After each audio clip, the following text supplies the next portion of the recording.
Hello viewer, আসসালামু আলাইকুম। আমরা জানি ধর্ম ধর্মই, কিন্তু অধর্ম কি কখনো ধর্ম হয়ে যায়? অর্থাৎ অধর্মের কাজ যদি আমরা কখনো করি, সেটা কি কখনো ধর্মীয় কাজ হবে? হতে পারে। কখনো কখনো সেটি হতে পারে। অনেক সময় অধর্মের কাজ ধর্মেরও হতে পারে। আজকে একটি গল্প অবতারণা করে এই বিষয়টা পরিষ্কার করব। সঙ্গে আছি আমি, প্রভাষক ইফতেখার আহমেদ রতন। এক গ্রামে একজন বুড়ি বসবাস করতেন, বৃদ্ধা, বয়স্ক। একটা গাভী ছিল। ওই গাভী থেকে সে প্রতিদিন ৪ গ্লাস খাঁটি দুধ পেত। ওই ৪ গ্লাস দুধ থেকে ৩ গ্লাস তিনি বিক্রি করে তার জীবিকা নির্বাহ করতেন, কোনো রকম জীবনযাপন করতেন। ওই বিক্রিলব্ধ টাকা থেকে সামান্য কিছু টাকায় দিয়েই তিনি জীবনযাপন করতেন। তার খুব কষ্ট হয়ে যেত। তারপরও তিনি একজন সাধুকে ভালোবাসতেন, মনে প্রাণে তাকে ভালোবাসতেন, ভক্তি করতেন।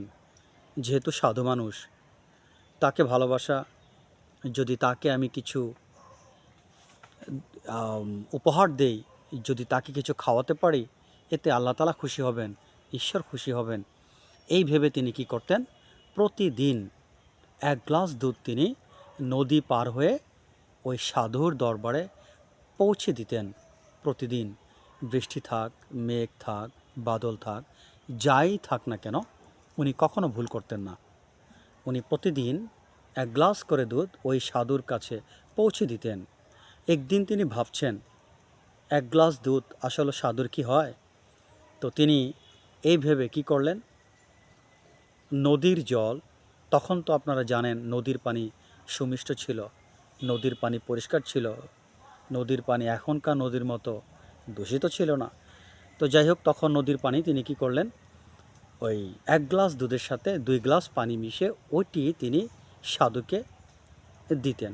তো একদিন সাধু হেসে বললেন, দেখো, তুমি দুধের সাথে পানি মিশিয়ে আমাকে দিচ্ছ। তখন বুড়ি বললেন, বাবা, আপনি তো সবই জানেন, কিন্তু আমি অধর্ম করছি না।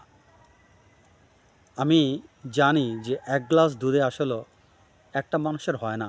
তার জন্য আমি আপনাকে ভালোবেসেই দুধে পানি মিশাই যেন দুধের পরিমাণটা বাড়ে, আপনি খেয়ে তৃপ্ত পান। তো সাধু হেসে বললেন, ঠিক আছে, সমস্যা নেই, তুমি যেটা ভালো মনে করো।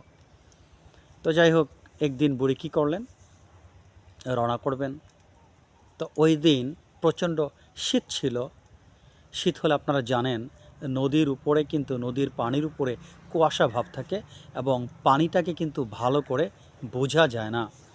তো বুড়ি কী করলেন, সবসময়ের মতো উনি ২ গ্লাস নদীর পানি জলে, দুধে মিশিয়ে দিলেন। কিন্তু ওই পানির সাথে ছোট্ট একটা মাছ কিন্তু চলে আসলো। তার মানে তিনি মাছসহ ২ গ্লাস পানি দুধের সাথে মিক্স করলেন। তিনি মাছটা খেয়াল করতে পারেননি, কুয়াশা ছিল, সব কিছু পরিষ্কার দেখা যাচ্ছিল না। তো যাই হোক, তিনি সাধুর দরবারে পৌঁছালেন। তখন সাধু ধ্যানমগ্ন ছিলেন। তো বুড়ি কী করলেন, সাধুকে সেবা করার জন্য একজন সেবক ছিল, যে সবসময় সাধুর কাছে থাকতো, তাকে দেখাশোনা করত। তা তিনি, বুড়ি কী করলেন, ওই সেবককে বললেন, তুমি এই দুধটা বাবাকে দিবে খাবারের জন্য। তো সেবক কী করলেন, উনি বলেন, ঠিক আছে, দুধটা দাও, আমি সাধুর কাছে নিয়ে যাচ্ছি। এই বলে তিনি সাধুর কাছে যখন দুধটা নিয়ে গেলেন, এমন সময় দেখলেন দুধের ভিতরে একটা ছোট মাছ। তখন সেবক খুব রাগান্বিত হলেন এবং বুড়িকে বললেন, এখান থেকে এখনই তুমি বের হয়ে যাও, তুমি কত বড় বেয়াদব, তুমি সাধু বাবাকে দুধ খাওয়াবে, অথচ তুমি দুধের সাথে একটা মাছও নিয়ে আসছো। এই জিনিসটা কি কখনো সাধুর সামনে দেয়া যায়? এটা তাকে তো অপমান করা। তুমি কত বড় একটা বেয়াদবি করেছো, তুমি কখন এখানে আসবে না, তুমি এখান থেকে চলে যাও, তুমি এই মুহূর্তে চলে যাও, কখনো এখানে আর আসবে না। বুড়িমা কী করলেন, উনি কাঁদতে কাঁদতে ওই জায়গাটা ত্যাগ করলেন, বাসায় আসলেন। সারাদিন অনাহারে, সারা রাত অনাহারে, ক্ষুধায় কাতর, আর কান্নাকাটি করছেন, হে আল্লাহ, আমি কি একটা ভুল করলাম। যাই হোক, সন্ধ্যার পরে একজন বৃদ্ধ লোক তার উঠানে এসে ডাকছে, বাসা কেউ আছেন, বাসা কেউ আছেন? তখন ওই বুড়িমা দরজা খুলে দেখেন একজন বৃদ্ধ লোক, একজন বয়স্ক লোক দাঁড়িয়ে আছে। উনি বললেন, দেখো বুড়িমা, আমি সারাদিন আজকে কিছু খেতে পারিনি, আমার ভাগ্যে কিছু জোটেনি, আমি খুবই অনাহারে আছি, আমাকে একটু খাবার দেয়া যায়? তো বুড়িমা বললেন, দেখো আমি একজন সাধুর জন্য এই দুধ নিয়েছিলাম। পুরো ঘটনা তিনি বললেন। ওই শুধু দুধটুকু আছে, আমার বাসা খাবারের কিছু নেই। তখন ওই বৃদ্ধ লোকটা বললেন, ঠিক আছে, তুমি দুধটাকে জাল দিয়ে দাও আর দুধে একটু তুলসী পাতা ছিটিয়ে দিও। তো বুড়িমা তাই করলেন, দুধটা জাল দিয়ে একটু তুলসী পাতা ছিটিয়ে দিয়ে ওই বৃদ্ধ লোককে খেতে দিলেন। বৃদ্ধ লোক খেয়ে একটু স্বস্তি পেলেন। রাত হয়ে গেল। ওই বৃদ্ধ লোক বলছেন, দেখো বুড়িমা, আমি এই রাতে কোথায় যাব? কনকনে শীত, তুমি কি আমাকে একটু আশ্রয় দিতে পারো? আমি যদি তোমার ঘরে একটু ঘুমাতে পারতাম।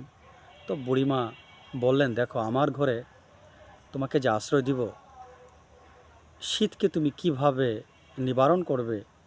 আমার বাসায় কোনো গরম বস্ত্র নেই, শুধু আছে একটি ছেঁড়া কাঁথা, ওই ছেঁড়া কাঁথায় তোমার শয়ন করতে হবে। তো ওই বৃদ্ধ লোকটা কী করলেন, ছেঁড়া কাঁথায় রাতে শয়ন করলেন, পাশে বুড়িমা ঘুমিয়ে পড়লেন। সকালে উঠে দেখেন, বুড়িমা দেখেন ওই বৃদ্ধ লোকটা নেই।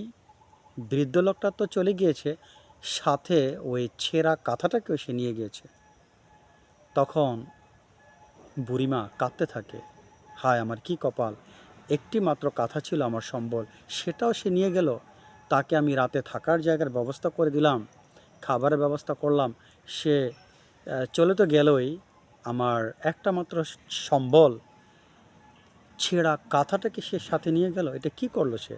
হঠাৎ সে তার গায়ে দেখে একটি অত্যন্ত দামি শাল, অত্যন্ত দামি শাল। তখন সে অবাক হয়ে যায়, এই শালটা তো আমি নদীর ওই পারে সাধু বাবার গায়ে দেখতাম, যাকে রাজা গিফট করেছিলেন এই শালটি, অত্যন্ত দামি শাল, এটি কিভাবে এখানে আসলো? আসলে ওই বৃদ্ধ লোকটার গায়ে যে শালটা ছিল, সে কী করলো, ওই শালটা বুড়ির গায়ে রাতের বেলা এটি ছড়িয়ে দিয়েছিলেন, আর নিজে ওই ছেঁড়া কাঁথাটি নিয়ে তিনি চলে গিয়েছিলেন। তিনি ওই ছেঁড়া কাঁথাই তার গায়ে জড়াবেন, এই জন্য তিনি দামি শালটি রেখে ছেঁড়া কাঁথাটি নিয়ে তিনি চলে গিয়েছিলেন। এখন বুড়ি তো অবাক, বুড়ি খুব চিন্তাগ্রস্ত। রাজা এই শালটি সাধু বাবাকে গিফট করেছিল, আর এই শাল আমার কাছে, রাজা যদি জানতে পারে সে তো আমাকে চোর মনে করে আমাকে সে হত্যাই করে ফেলবে। যাই হোক, আমি রাজাকে পুরো ঘটনাটি বলবো। পরের দিন সে একটি কাপড়ে করে শালটি জড়িয়ে নিয়ে যায়, রাজদরবারে যায়, বলে, রাজা অপরাধ ক্ষমা করবেন, আমি যা বলবো সত্য বলবো, তাতে যদি আপনি আমাকে অপরাধী সাব্যস্ত করেন আমার কিছুই করার নাই, আপনি যদি পারমিশন দেন আমি আপনাকে পুরো ঘটনাটি বলতে পারি। তখন বুড়িমা পুরো ঘটনাটি রাজাকে বলল। তখন রাজা বুঝতে পারলেন এই শালটা সাধু বাবার শাল। তো সাধু বাবার শাল তার কাছে কিভাবে গেল? রাজা অবাক। তো রাজা কি করলেন, ওই সাধু বাবার সেবক যে, তাকে ডাক দিলেন, এদিকে আসো, এই শালটা দেখো তো কার? তখন সেবক বললেন, জনাব এই শালটা তো সাধু বাবার, গতকাল রাতেও তো আমি তাকে পরিয়ে দিয়েছিলাম। তো বুড়ির কাছে গেল কিভাবে? তখন বুড়ি সব ঘটনা সেবককে বলল। তখন সেবক কী করলেন, বুড়ির পায়ে জড়িয়ে ধরলেন, যে আমি তোমার সাথে অপরাধ করেছি, আমি সেদিন তোমাকে গলা ধাক্কা দিয়ে বের করেছিলাম, কিন্তু তুমি সত্যিকারভাবে সাধু বাবাকে ভালোবাসতে, আমি বুঝতে পারিনি, তুমি আমাকে ক্ষমা করো। আসলে যেই রাতে ওই বুড়িমার কাছে বৃদ্ধ লোকটি আশ্রয় নিয়েছিল, সেই বৃদ্ধ লোকটি ছদ্মবেশে এসেছিলেন বুড়িমার কাছে।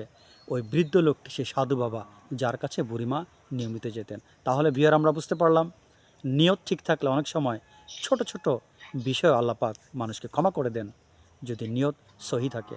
আজ এই পর্যন্ত, সবাই ভালো থাকেন, আল্লাহ হাফেজ।